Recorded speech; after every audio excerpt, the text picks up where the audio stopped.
Good morning. Welcome to the Holiday Homestead. I'm starting off this video by fixing my tripod because this time I actually broke it. Dave has broken this tripod about 10 times now because he has a bigger phone than I do, and this little piece is just plastic, and I'm too cheap to go and get another one. I mean, let's be realistic. Going to get another one means driving an hour one way, going to Best Buy and getting one, and I'm afraid to order one online because I'm not sure if it's going to work with this really old tripod. I couldn't find the duct tape, so I'm going to use packing tape. I am not sure if this is going to work or not. Will it work? I don't know. Will it hold? Maybe. Do I know all the answers to life's questions? Definitely not. I've been meaning to fix this for a while, but keep finding 50 reasons to do other things and not fix this, so. And I want to take you guys on my morning chores because I just got back from work. And in order for me to do that, I gotta fix this tripod. We have been gluing it, but I don't think the glue is really working. So we're gonna try tape.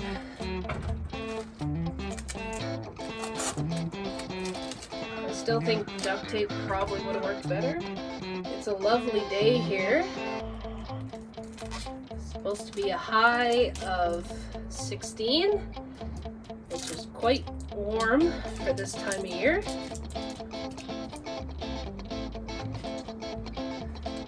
I'm not complaining. The wind's a little cold though, I will say that. Okay. Let's see if it holds. Okay, let's try putting this on the tripod. Just for the perfect awkward close-ups. Is it holding? I think it worked. I think it'll work for today. So here we go.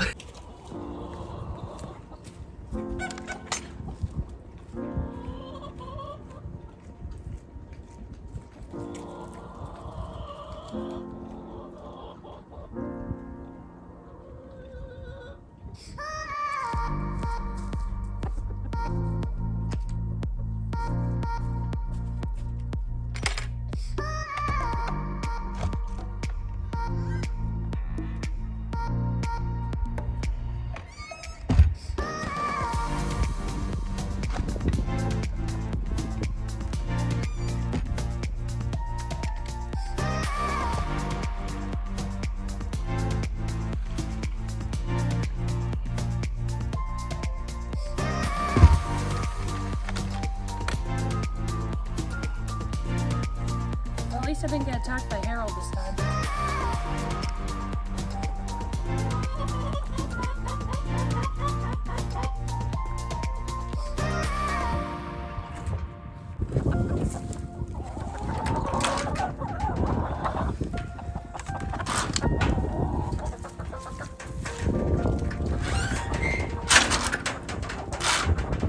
Good morning, chickens!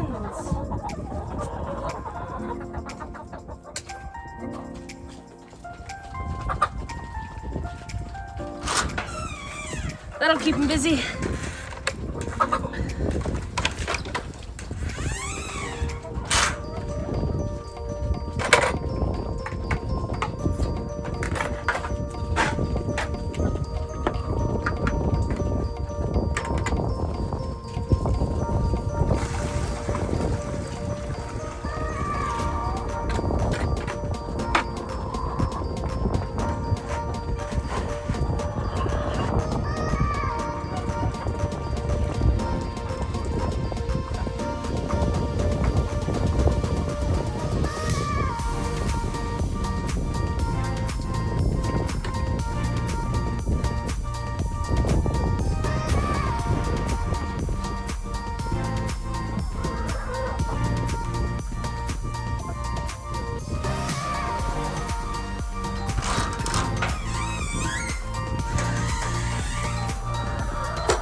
So our chickens have still been laying all through the cold weather, and everybody said you need a heater and you need a light, and we didn't do any of that because we thought, well, if they stop laying, it's no big deal. They kept laying. So we've been selling eggs, and I must say our eggs are really pretty, all the different colors, and they're all good sizes still, even though it was winter and it was really cold. One of our fine egg customers, the wizard's wife, she was making deviled eggs with her eggs, and she sent me this commercial, which I'll show you now. So here I am making deviled eggs, recipe from my mother. So I'm using Hollaby Homestead eggs. They peeled beautifully. I had a few that were not really good peelers, but because they were too fresh. So I'm going to show you how lovely the inside. Beautiful color, nice density, and they just pop out of the shell. So I separate my yolks from my whites. Same. You can see. Should be able to just squeeze it, and they just pop out the innards. See that? Perfect. Nice texture. Oh, look at that. Beautiful, beautiful yellow. Yellow, white yolks. I love these eggs. All eggs are eggs, but these are great eggs to work with. Papa, empty. Thank you, Hollaby Homestead. So it's a lovely day, and I thought it'd be a perfect day to do a bit of a walk and talk. We haven't really had a vlog. Jerry! We haven't really had a vlog video on our channel for a while, and it's a perfect day to do it. So, our raised beds, we can't start filling them until the roads open up and they're not half loads anymore. So that means when the roads are half loads, it means that heavy trucks that are fully loaded can't drive down the road because it tears up the road, and the roads around here are awful. So we have to wait a few more weeks for that. And even though today is a beautiful day, I have a feeling that this is false spring. We're still in April, so likely we will probably get another snowfall. Not that it'll stick around, but I'm not getting my hopes up that, we're actually in spring right now. We do have time to get some stuff done. So we've been working on clearing out our front field for pasture, mainly for the chickens. But there is a bit of a surprise that is coming to the farm that I cannot talk about yet, because it's going to be a huge surprise. You won't even see it coming, and we got to get that front field prepped and ready for it. But first we got to get the chickens in there, and we got to get the fencing up. It's a lot of work, so it's you'll have to stay tuned and wait to see what's coming to the Hollaby Homestead. I thought it'd be a nice day to take Kobe for a walk. I haven't actually been in the woods for a long time, it feels like. We didn't really come in here in the winter time. Dave went around here with the snowmobile, but the snow was pretty deep this year, so it was kind of impossible to walk through here. It does look very nice in here and very spring-like. And Kobe has found a mud hole, and he's covered in mud. Oh dear, he's really covered in mud. Kobe, come on! Don't lay down in the mud. Come on!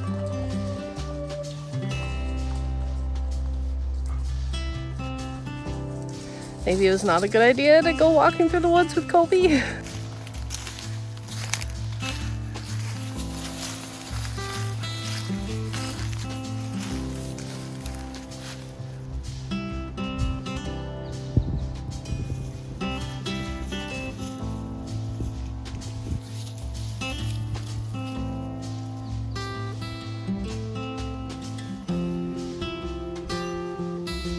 So the water is quite high right now. The beavers have been busy all winter, and I'm not complaining about how high the water is because it helps our water table in the end. It helps our well. And apparently this used to be like an actual like large river, and there's evidence of it just by the way the banks are around here. And some people told me who lived in this area for a long time, this used to be a really big fishing hole. I have yet to see any evidence of fish. I think it's changed over the years and it's not the way that it used to be. We'll see how it goes. You know, nature's always changing and things are always evolving into something. So it's kind of nice to see how high the water is though. The first year we were here, this water was super low, and in the middle of summer, it was practically gone. And last year and this year, it's been gaining and gaining. So I'm quite happy about that. I mean, it's nice to see that it's actually holding a lot of water. But this is one of my favorite spots because it's just so pretty here, and you feel like you're in the middle of nowhere. And I just love this spot. I think this would be cool to like put a cabin, maybe one day. There's some beaver handiwork. They've been chomping all the trees around the water here.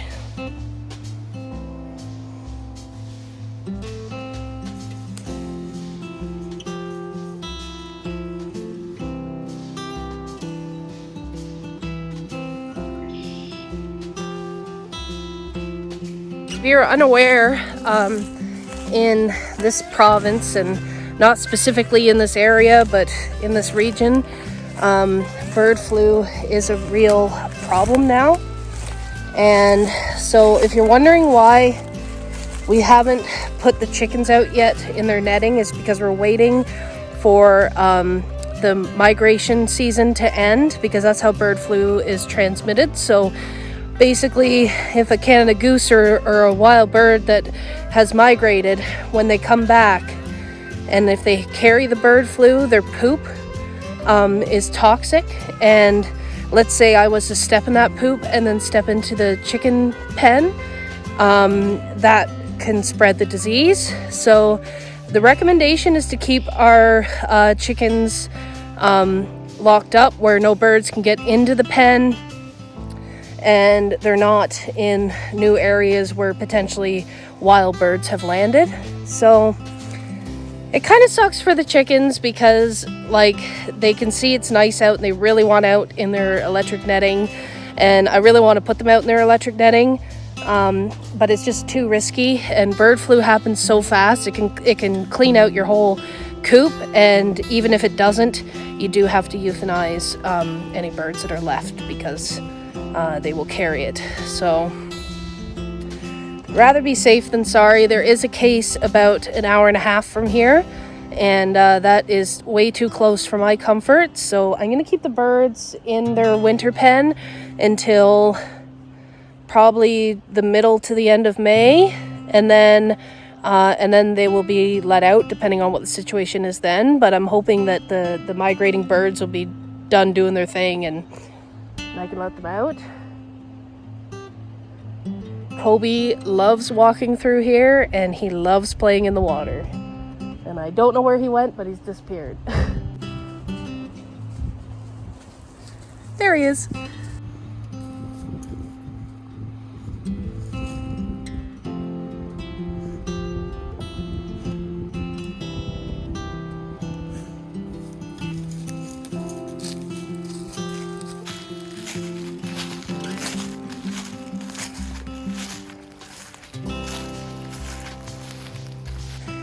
We just had to switch food for Kobe because ever since Daphne died, my black dog,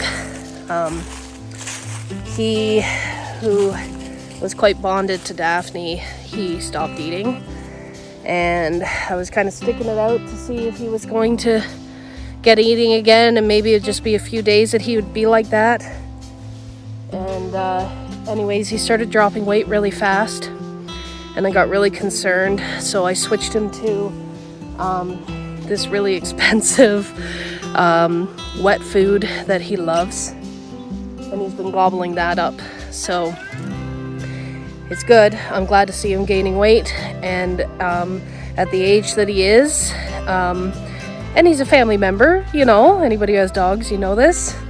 I'll pay whatever it takes to get him eating and healthy and feeling good. So he is a bit on the thin side, but he is gaining weight. So and he seems to be a lot better now. I don't know if he was just associating the old food with her, because he used to leave a bit of food in his bowl, and if Daphne got up in the night and was hungry, she would go over to his bowl and eat that food, which was really sweet.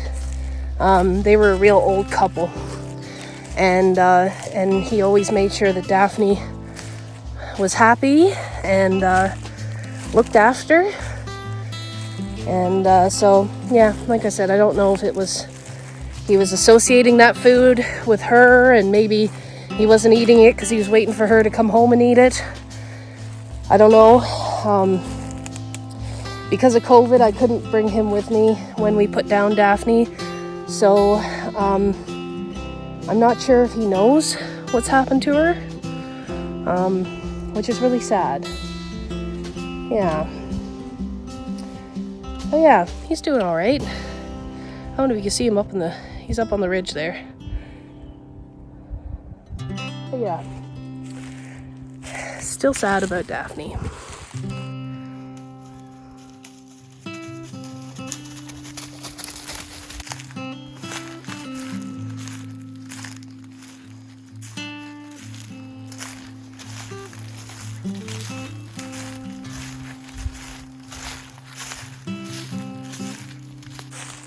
If you're wondering where our husky is, I don't have her out here because the other day she took off and I had to chase her, and so now she's lost my trust again of being off leash, and so she's outside in the front pen so she doesn't go anywhere, but I don't trust her coming back here. She only listens to Dave. She doesn't listen to me, so she'll come back here with Dave, but not with me when I'm alone.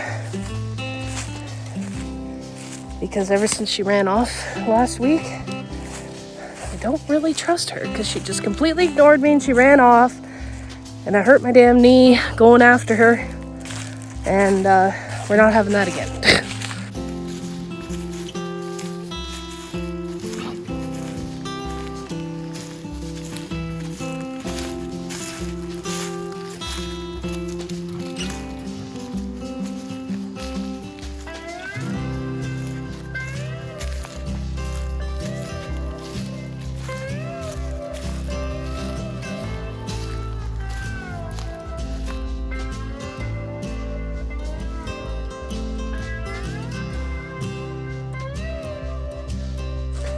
I am really looking forward to starting my plants in the greenhouse and in the garden, especially with those lovely raised beds. And like I said, those raised beds, they won't be filled probably till the middle to the end of May. But I can start the greenhouse soon. I'm just kind of holding off because our frost dates, usually they're May 2-4, but the last couple of years it's been the beginning of June. So I just kind of hold off and wait just in case, because I don't want to go to this effort to plant the whole greenhouse and then lose it all one night because it was really cold. It's really tempting though, because it feels nice and warm right now and it kind of feels like spring, but I think it's full spring.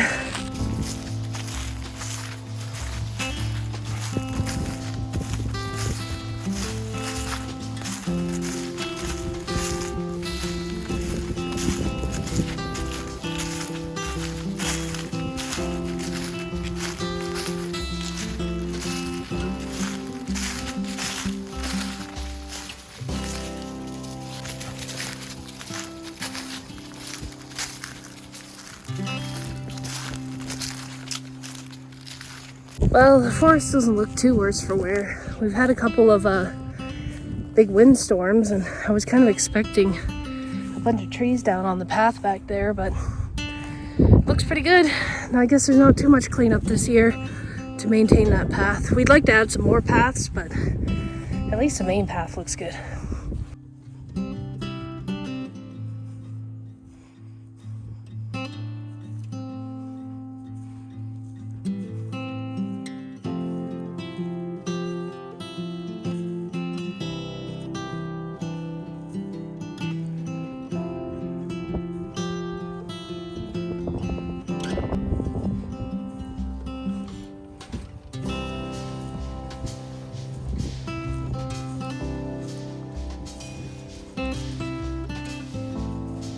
That video was short and sweet, wasn't it? Not much news. The news that we do have, we can't really say anything yet. So you have to stay tuned and see. But give you a hint, we are working on this area. This is the area of interest this year. We got to do a lot of clearing up, a lot of cleaning of brush and all that stuff. And it's a lot of work in general. This poor place, it was a farm a really long time ago, and ever since we've been here, we've just been clearing and clearing because it just got so overgrown, and bits of wood and metal got dumped everywhere, and it's just a really long, tedious process. I understand now why when you buy a farm that's already got fencing and infrastructure and pastures and fields, why it's so much money. It's not about the house, it's about the land and how usable the land is. One day, this place will be back to a real working farm and it will be back to its glory. But until then, we have a lot of work ahead of us. Anyways, guys, I hope you enjoyed my little walk and talk vlog session. And thanks for watching if you made it this far. We'll see you next time. Bye.